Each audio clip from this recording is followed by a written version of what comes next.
Maswera sei muri Zimbabwe. Welcome to our channel Zim Confessions and Tip Secrets. Kana karike kuchanga kukuya pane channel. Please don't forget to subscribe. Kana jingogara ka subscribe.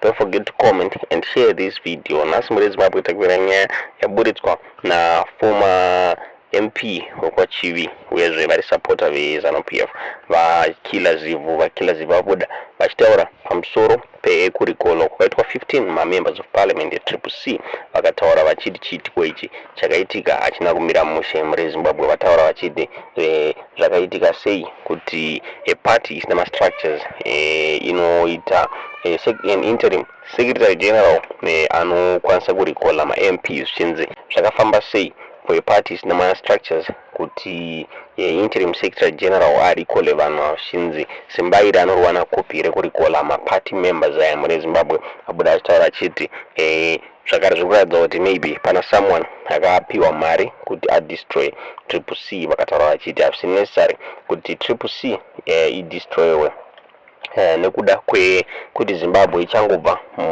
disputed elections uyezve hapasati pamboitwa SADC summit haisati yaitwa muri Zimbabwe.